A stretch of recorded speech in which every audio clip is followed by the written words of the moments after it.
B. Collins. Peter B. Collins, news and comment. It's Monday, March 9th, 2020. That cruise ship is no longer stranded off the coast of San Francisco. The stock market took a deep dive today. And your humble host has some free advice for both Bernie Sanders and Joe Biden.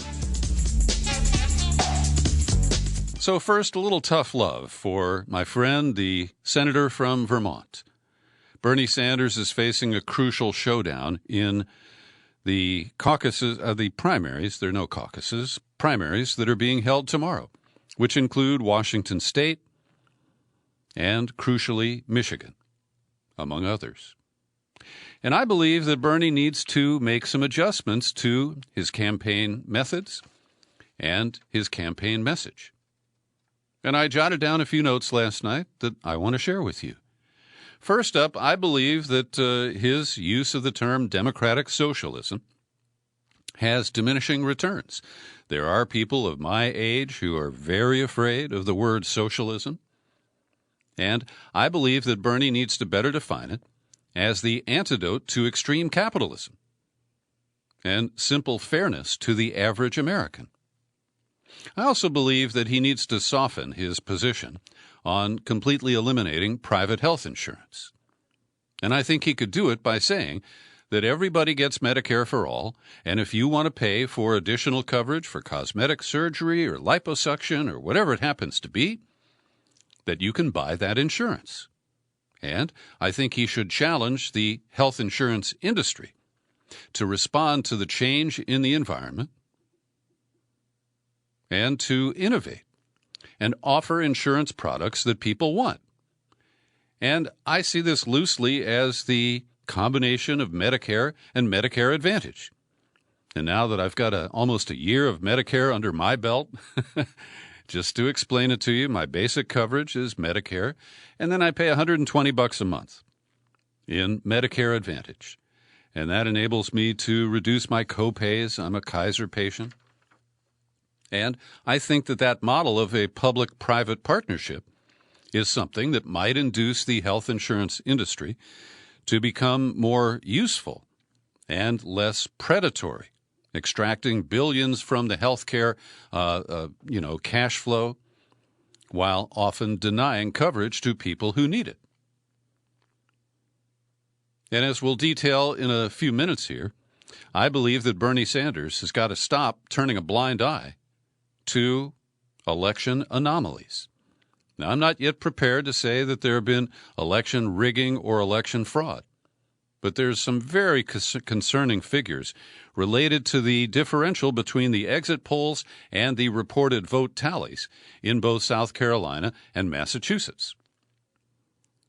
Bernie, I know this one is tough for you, but you need to stop yelling. People don't like it when you yell. And I've noticed at recent rallies that Bernie has been using a hand mic that is turned up so that he can speak without shouting.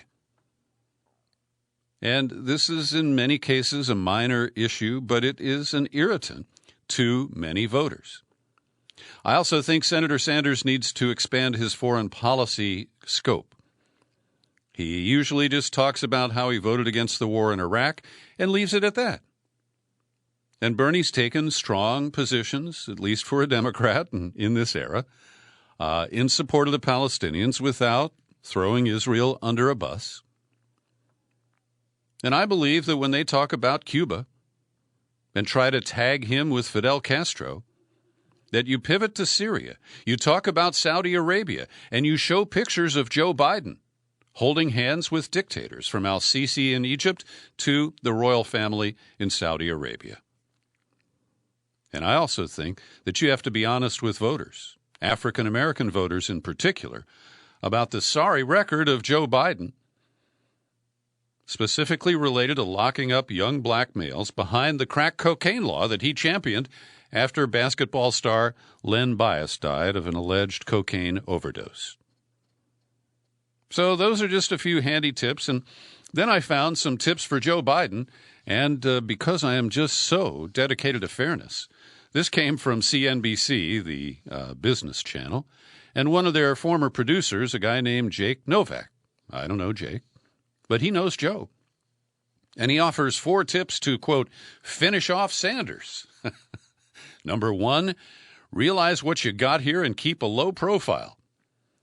He's basically saying, Biden didn't come back to life on his own. He was resurrected by others. His campaign trail conduct was continuing to deteriorate, going right into Super Tuesday. And that's fueling significant discussions online and in other circles about Biden's mental health capacity, beyond his long history of controversial statements. So he basically says, hide the candidate. Joe cannot be trusted, even with a teleprompter, to stand in front of a crowd and talk without a jumble of incoherent mumbles coming out. And the gaffes just keep on coming. There was one from Missouri over the weekend that the Trump campaign has already picked up on. So this guy says, with Super Tuesday's grueling campaign and travel challenges behind him, it's time for the Biden campaign to take their candidate out of the public eye and as many unscripted events as possible. That includes trying to reduce the number of debates versus Sanders and relying on more of Biden's growing list of Democratic Party backers to do much of the talking for him until Election Day. So this guy is acknowledging the weakness of the candidate that all the Democrats are rallying around. And he admits the problem and just says, paper it over. As if Trump won't discover it or Biden is going to suddenly get better. Then he advises a more corporate, pro-business message. I guess if you work at CNBC, that's par for the course. He advises tackling health care head-on, an opportunity to balance voter support for Medicare for all with his promise to revise and improve Obamacare. And then he says that Biden should take the higher ground. Now, you can't do that with Trump because he slings mud on Twitter every day. And if you ignore it, people believe it. You cannot let it all go unchallenged. Now, I want to comment on what I've seen on Facebook in the last few days. It is eerily similar to what happened in 2016. The Democrats are promoting an obviously flawed candidate. And they are telling voters to ignore those flaws because he is the chosen one.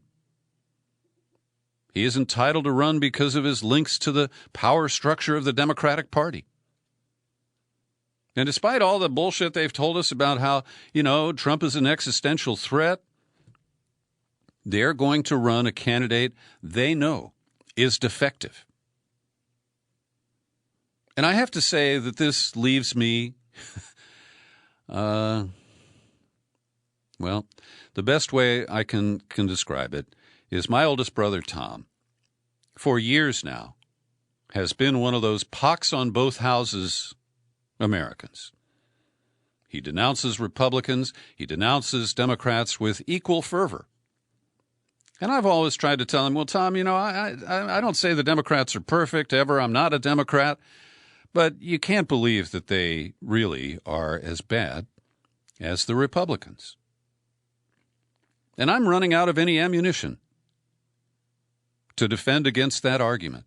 And I feel myself, as a cranky old man, developing this pox on both houses kind of mentality. And Caitlin Johnstone has done a great job in her column today at consortiumnews.com. She writes, "Stop calling it a stutter. Dozens of examples show Biden's dementia symptoms." And she said, look, there are 2 real lines of attack or criticism against the Biden candidacy. The perfectly accurate criticisms regarding the right-wing militaristic policy positions of the politician Joe Biden used to be. And then she says there are the equally accurate criticisms of Biden's handlers in the Democratic Party leadership for wheeling out the dementia-addled husk of a man he currently is to run for the world's most powerful elected office. And she says, look, I hate doing this. I hate writing about the obvious and undeniable fact that an old man is exhibiting obvious and undeniable symptoms of incipient dementia. It isn't fun. It doesn't feel good. But the alternative is lying down and allowing the Democratic Party and its allied media to gaslight people into believing it's not a thing. And I'm appalled watching this myself. Seeing otherwise intelligent people fall in line like lemmings. To vote for a man who you can obviously see is losing his shit. Trump's already onto it. And the Democratic denial strikes me as something out of Men in Black. If you saw that movie, you know that Tommy Lee and Will Smith, they've got this device called a neuralizer. And after they're exposed as, special agents or whatever they are, they just, like a remote control, they point it and trigger it at people, and they immediately forget everything they just saw. And that's how it feels today. John Stone's report is littered, if you will, with video clips, and I invite you to navigate this yourselves and go through and watch recent clips, watch old clips of Joe Biden talking coherently, even if you disagreed with the points he was making. And it is clear that he has serious issues. Some of the recent comments, the one over the weekend, he was using a teleprompter, and despite that, he could not manage to utter a complete sentence. And he spun himself in rhetorical circles and then produced a comment about electing Trump that is now being used by Trump. We'll talk about that in a moment. There's another piece that I recommend to you, Glenn Greenwald, who has been pretty obsessed with Brazilian reporting and politics, understandably, in recent months, returns to the American scene, and he makes a really interesting point, that back in 2008, the surfacing of the birther attack on Barack Obama first came from the Democrats, from the Hillary Clinton campaign. And then it was picked up by others, including a guy named Trump. I also link it to the Willie Horton story. I've mentioned this before, that before the Republican operatives deployed Willie Horton against Mike Dukakis in 1988, the Al Gore primary campaign used it against Dukakis. And so Greenwald writes, as the Democratic establishment has united with creepy speed and obedience behind Biden in order to stop the Sanders candidacy, those who now raise these concerns instantly come under a withering assault of insults and attacks from Democratic Party operatives, along with their crucial media allies, thinly disguised pro-Biden reporters who continue to insist on wearing the unconvincing and fraudulent costume of neutrality. They're invoking the classic Orwellian formulation from 1984. The party told you to reject the evidence of your eyes and ears. It was their final, most essential command. He cites CNN Democratic Party consultant Karen Finney, condemning the discussion of Biden's cognitive capabilities as truly a disgusting low blow. And what I've seen on Facebook is when people raise it or post a clip of Biden stumbling, the Democratic loyalists swarm and say either that you're doing Trump's work or, in some cases, Putin's. That attacks on Biden are being directed from the Kremlin? Well, I'm sorry. The Kremlin may be amplifying anything that's going on in the United States. But it doesn't diminish the validity of these complaints. Greenwald singles out Politico and CNN reporter Ryan Lizza, more devoted to defending Biden than even DNC functionaries, spent all weekend conspiratorially insinuating that journalists who are raising concerns over Biden's cognitive fitness are part of a joint coordinated attack from the Sanders and Trump campaigns. This is how bizarre the defense of Joe Biden's obvious problems has gotten. And so, Greenwald details how it was first Andrea Mitchell on MSNBC, June of 2019, following a debate. And she politely said to Chris Matthews, her now former colleague, the question is, does he still have his stuff? How sharp is he? And so this is a very serious issue. And it appears that a steamroller for Biden is underway. I wouldn't declare it unstoppable at this point, but it's got momentum. The polling in Michigan in particular is troubling. Latest polling showing Biden up by 15, perhaps more. And it would be one thing if I simply had policy differences with Joe Biden, and I do. But this is so much deja vu of 2016, when we ignored Hillary's self-inflicted wounds over the email server and the Wall Street speeches that Bernie Sanders skillfully skewered her over. And the Democrats are doing it again. And it leads many people to assume that the Democratic leadership would prefer Trump to Sanders. Previously, I'd kind of ignored that as fringe thinking, but it's making more and more sense all the time. So Trump picked up the piece from Kansas City, and Twitter has now tagged it as manipulated media. Now, in this case, I don't want to in any way rationalize what Trump does. This is a stunning act of projection on the part of our stable genius, a guy with his own cognitive and rhetorical issues, a guy who cannot string together a complete sentence without, reverting to his favorite 10 adjectives. Oh, perfect. It was perfect, just like my phone call to Zelensky. But Trump's former golf caddy and now the social media director for the Trump campaign, Dan Scavino, just grabbed a part of the footage and he tweeted it, and then Trump retweeted that. And what it appears is simply that they clipped it at the point where Biden was attempting to say, we can only reelect Donald Trump if, in fact, we get engaged in this circular firing squad here. It's got to be a positive campaign, so join us. Now, whoever wrote that sentence and put it on the teleprompter should be fired, because knowing how Joe's capable of mangling almost anything he says, they should be aware of how a phrase like that can be pulled out of context as a soundbite.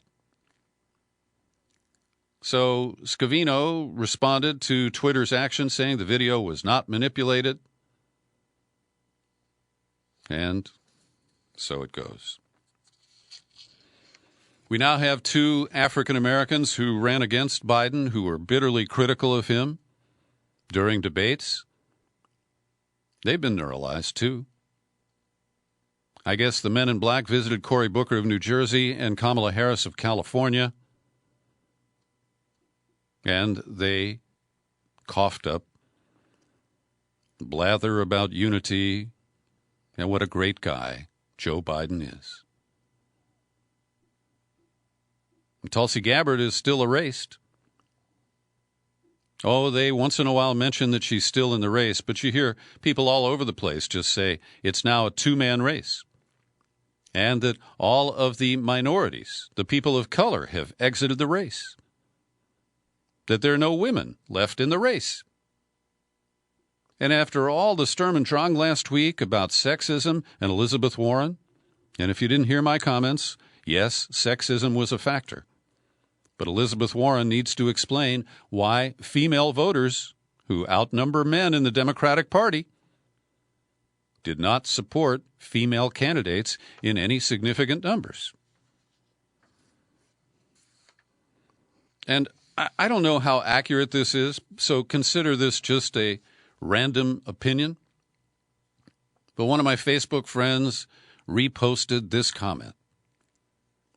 Let me explain something to you about Joe Biden and why some of the shit that he's done in his past doesn't matter. This old rich white man played second fiddle to a black man. Not just any black man, but a younger black man, a smart black man, not just for a day, but for 8 years. He took his cues from this black man who had more power than him and was virtually unknown when he took the presidency, and Joe Biden had been around forever. He was willing and proud to be his wingman. Not once did he try to undermine him, this black man. Instead, Joe walked in lockstep with him. He respected him, he loved and trusted him. He was led by him, and he learned from him. And Joe didn't have a problem with that. You tell me what 40-plus establishment white politician has ever done that. Joe Biden is cut from a different cloth, and black folks understand that, and for good reason. He has shown it. This is why what showing up and being an ally looks like. There's no why in there. This is what showing up and being an ally looks like. When black people say they know Joe, this is how we know. Well, I have to say that that's a pretty flimsy rationale. But I'm not in a position to get into the minds of the African American voters who have supported Joe in recent weeks in large numbers. Hillary Clinton is out there backbiting at Bernie Sanders again.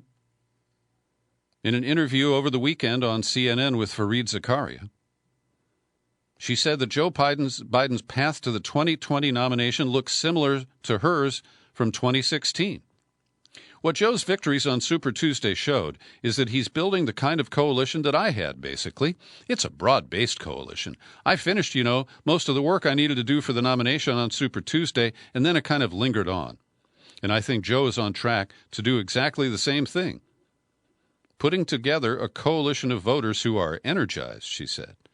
Now, I don't know how energized they are. They're mostly driven by media-amplified fears of Bernie Sanders and socialism. And when she talks about the parallel paths of Biden and hers from 2016, it just reminds me that her claim on the nomination was based on two legs, the superdelegates and the people who voted on Super Tuesday. California didn't vote on Super Tuesday in 2016. And so it was mostly these southern states with large groups of African American Democrats. But the ugly truth is that no Democrat running can carry Alabama. Texas now appears to be in play, but it wasn't in 2016. And so her whole claim to the nomination was fueled by the superdelegates who committed before her flaws were evident, and by the African Americans who backed her on Super Tuesday. And it just shows me that the entire primary process is really fucked up. So on the Bernie Sanders portfolio here, Jesse Jackson endorsed him over the weekend. Yo, Jesse, it would have been helpful if you'd done it about 2 weeks ago. What held you back? And now Bernie is being stiff-armed by Elizabeth Warren, who said she's not going to endorse anybody right away. She's going to think about it. And so Bernie is basically going public, not quite begging.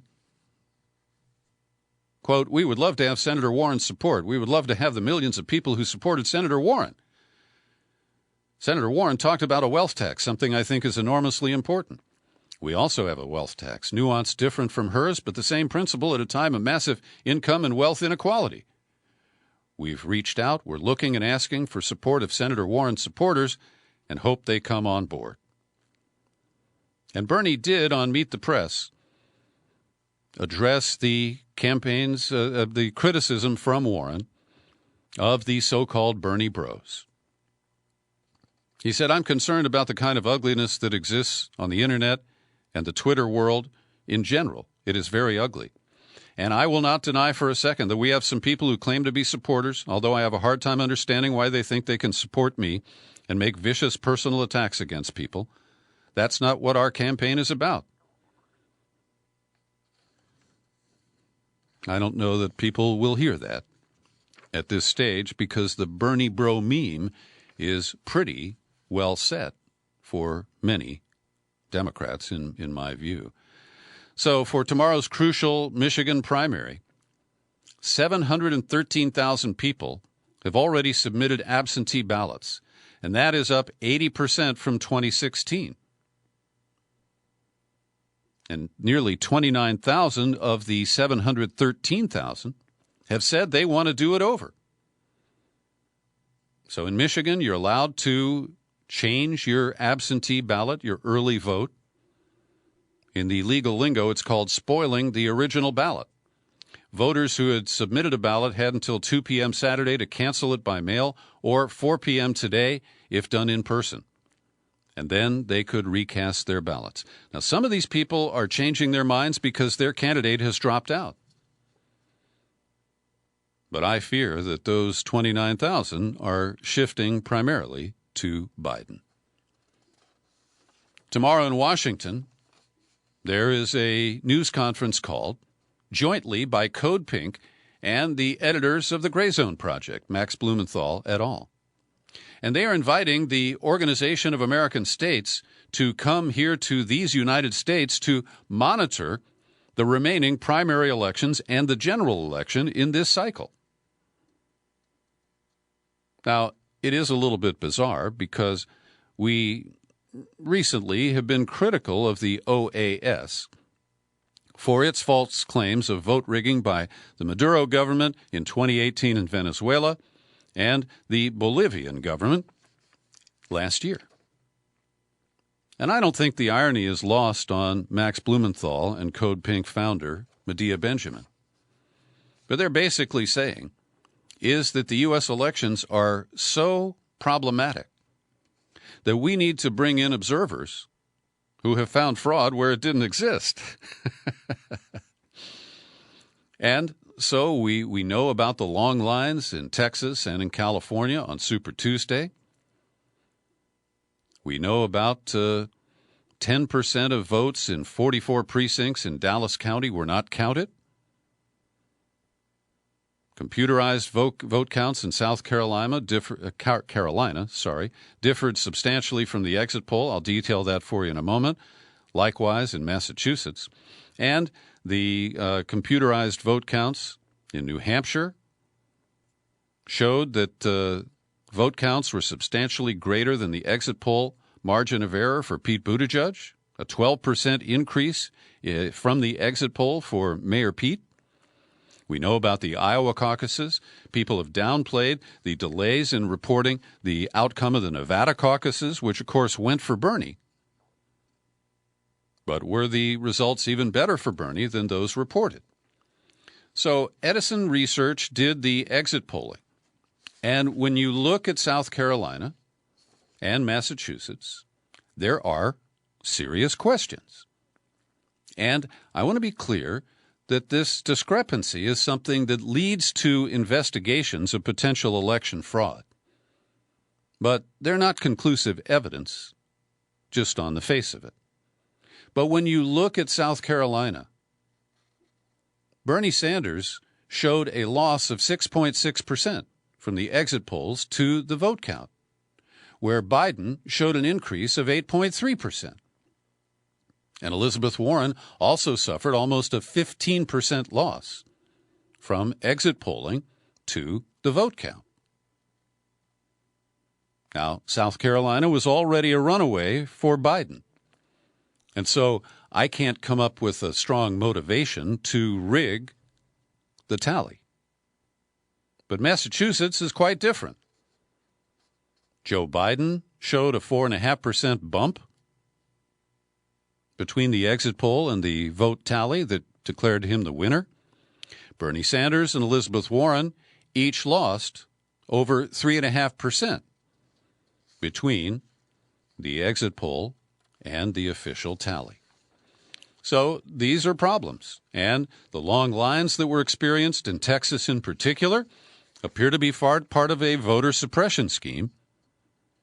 Because there weren't long lines in the white suburbs, there were long lines in communities where African Americans dominated the voter rolls. And my colleague Klaus Mara over at Who, What, Why parodies the new slogan of the Washington Post, and he says, "Democracy dies in daylight and nobody seems to care." He focuses on the long lines in Texas, says they aren't a glitch. They're the result of policy specifically put in place by these officials to prevent from casting a ballot people who would vote them out of office if given a chance. If you're paying even a little bit of attention, he continues, you'll have noticed the same thing happens every time there's a major election. In 2018, it was Georgia. In 2016, Arizona, Ohio, Florida, Wisconsin, and others. And he concludes by saying that we should fund investigative journalism. Maybe Mike Bloomberg would peel off $1 billion to fund the critical reporting that we need to expose these kinds of illegal schemes. Now, a quick look at the recent coverage of Bernie Sanders. I want to single out the New York Times, and perhaps this is because they feel relieved that their guy Biden is in the driver's seat and that Bernie may be fading. But in a page one story on Sunday, they profiled a debt-ridden couple who barely make it in Madison, Wisconsin. And the young man, Brian Michaels, with a Z on the end, talks about how he supports Bernie Sanders because Bernie might help him finally deal with his student debt. But in the Washington Post, attack dog Jennifer Rubin is at it again. She declares that as a populist leader, when Bernie Sanders criticizes the media for the way it covers him, that he is suggesting they are the enemies of the people. He's never said that. Trump says that. But she's putting that thought in the frame of Bernie Sanders. And she continues, when the leader is rejected at the polls, it cannot be an authentic expression of the people. The system must be rigged. The establishment must be out to get the candidates, and by extension, the people. And so she tags Bernie Sanders with this. And it's grossly unfair because there is strong evidence and analysis from organizations like Fairness and Accuracy in Reporting, that show the extreme bias against Bernie Sanders in the corporate media. And when Bernie Sanders suggests that it was orchestrated, that all those other candidates got out of the race in essentially the same moment, Rubin declares this is bonkers. Other Democrats got out of the race because voters across the country didn't vote for them. Sanders sneers at them as if they are puppets on a string, yanked out of the race by nefarious forces. Well, Jennifer, try a little skepticism here.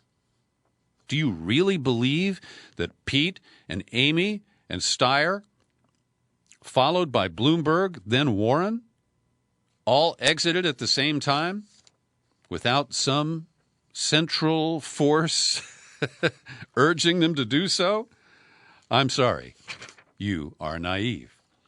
Then there is this piece by Ben Smith. Now, Smith just resigned as the editor at BuzzFeed and has been picked up as an opinion columnist by the New York Times. Smith made the decision a few years back to release the Steele dossier, which earned him a lot of enemies in the corporate media. And by the way, he is a bought and paid for member of the corporate media. He even opens up his piece here with that admission.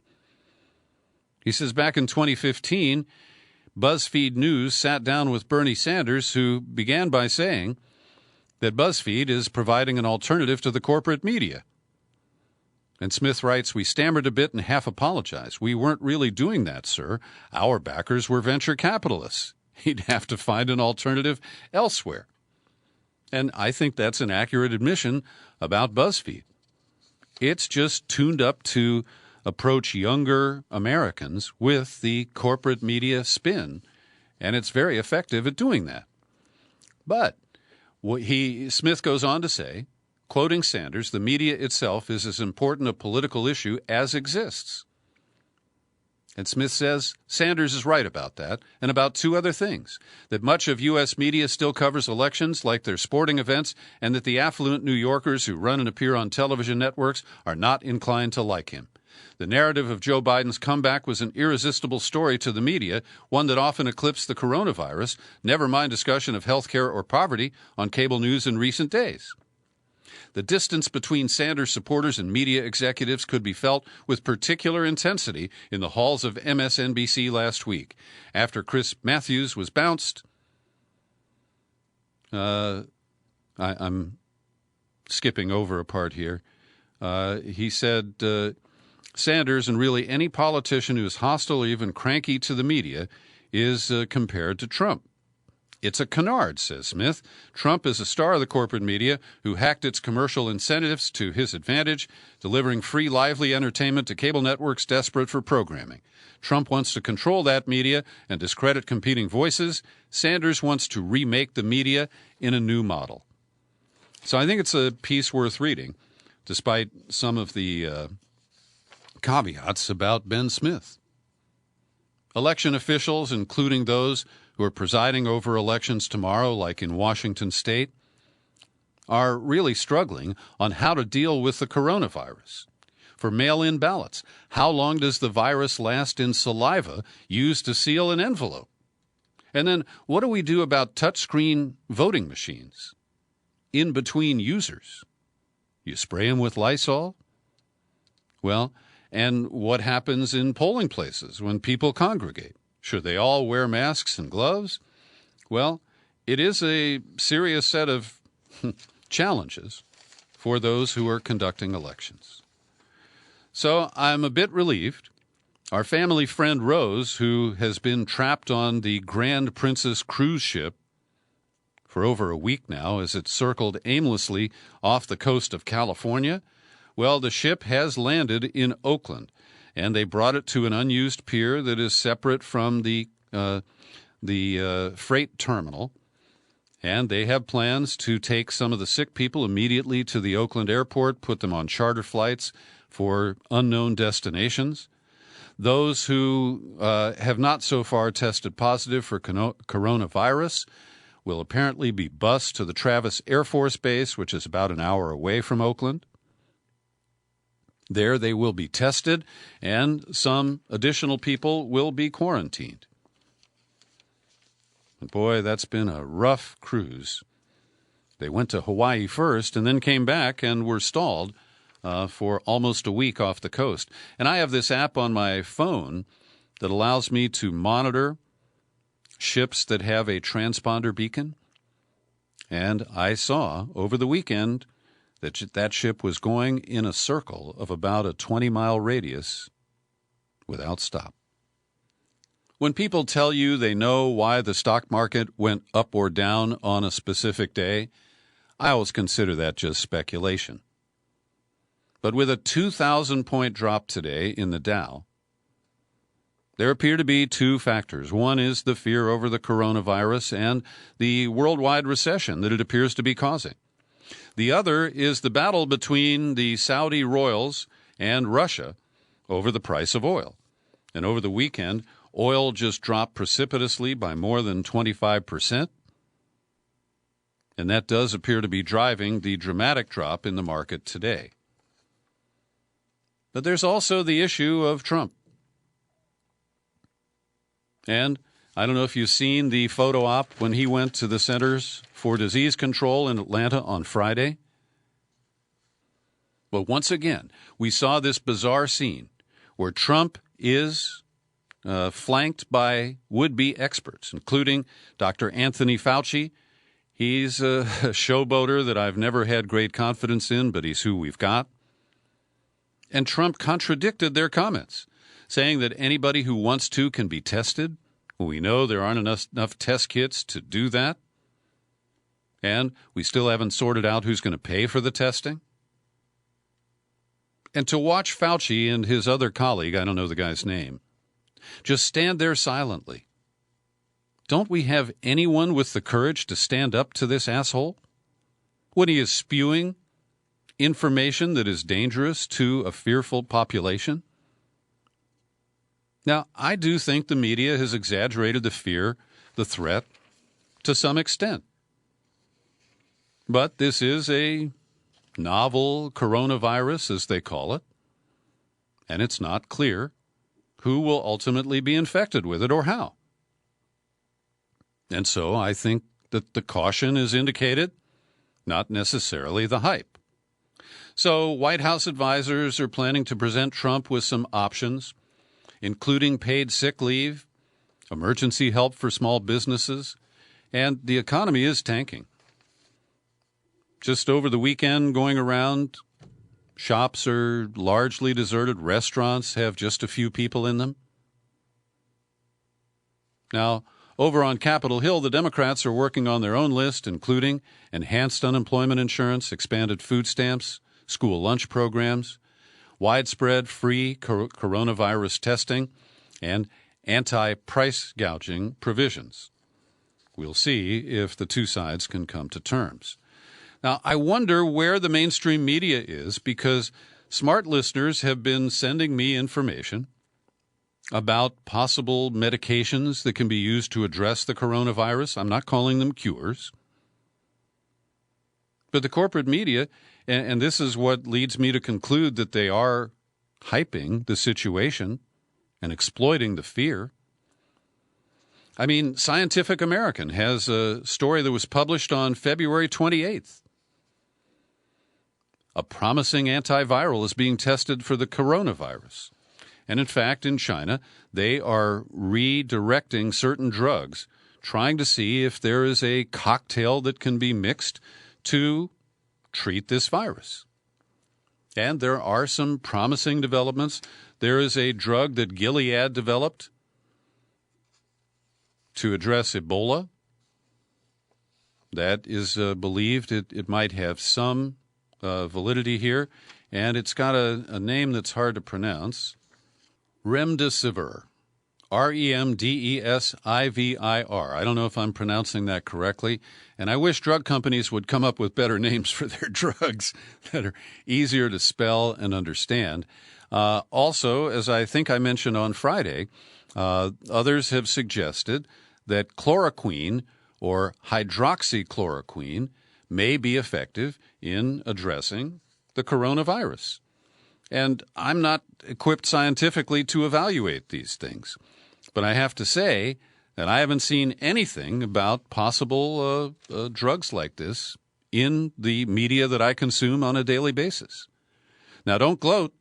Ted Cruz has put himself in self-quarantine because he shook hands with a man at the right-wing CPAC conference 2 weeks ago who has been tested and found positive for coronavirus. I'm just not going to say anything more. I want to thank our friend Jerry Frazier. As you know, you may know, we visited him, Kathy and I did, in his hometown of Bellagio, Italy, where he and his wife Chiki live on Lake Como. We were there last summer, and then we happened to coincidentally be in Florida in February at the same time, so we met there. So I checked up on Jerry with an email just asking, did you return to Italy? And he said, well, yes, we did, and it was an ordeal. We learned that our flight from Miami to Milan had been canceled at 3 o'clock in the morning. We arrived at the airport at 6 a.m. to hunt for reconnections, and at 7 p.m. we left the Miami airport to fly British Air to London. Ended up being a 30-hour trip, and he said that they were kind of wanded at the airport in Milan where they landed. He said we were asked to pause and look up to someone looking back at us with some kind of a gizmo looking like a camera, and apparently it's a mechanism that can detect a fever by scanning your eyes. He said that once here on the lake we encountered the range of opinions, that it's all for nothing, to signs posted outside shops in Italian, do not stand closer than 1 meter to anyone. He said there are no cases of the virus on the lake. Activity seems less, but not anything near zero. And from the epicenter, at least here in the United States, Kirkland, Washington, Paul Leto checks in. He says Sunday church was canceled, the women's march canceled, choir practice canceled, schools are canceled. Soccer game had 20,000 fans, normally attracts 50,000. Rideshare business down 40%. Governor Inslee says we may need to move to MSD, mandatory social distancing. All of this and more to come, apparently, he says, for a disease with an 85% survival rate among the weakest and a 99% survival rate with mild symptoms among the healthy.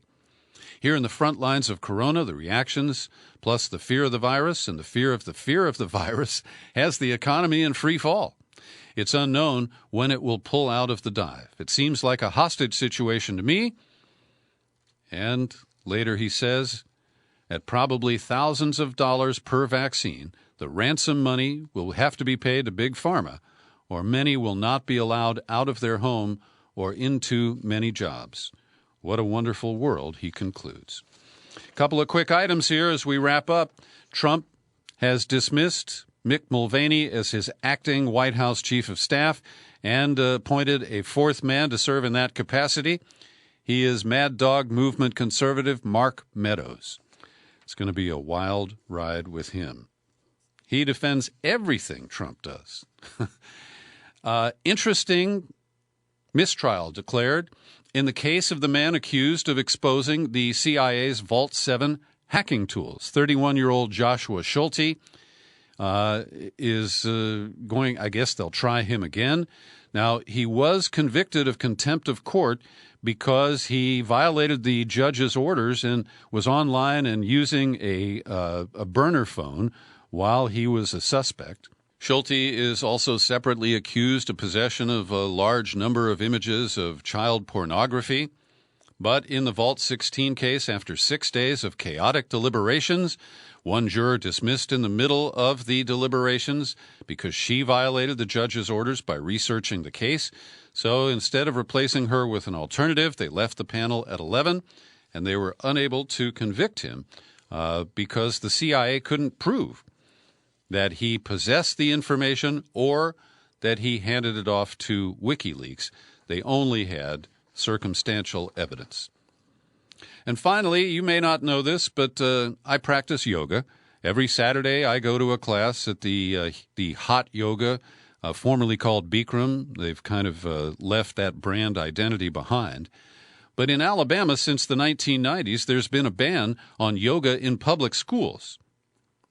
And Representative Jeremy Gray, a Democratic legislator, is proposing a bill that requires a 2/3 majority to lift the ban on yoga. And in order to get it passed, he appears to be willing to continue the ban on using any kind of Indian names. The classes, the moves, the postures have to be taught exclusively in English. And the ban on using the term namaste, which is typically exchanged with the teacher at the end of class, will stay in place. You mean yogis don't have First Amendment rights in Alabama? Thanks for listening to my daily news and comment podcast. You're free to share it all over the place, including with Bernie Sanders. You'll find it on YouTube. I'm Peter B. Happy trails to you until we meet again. Happy trails.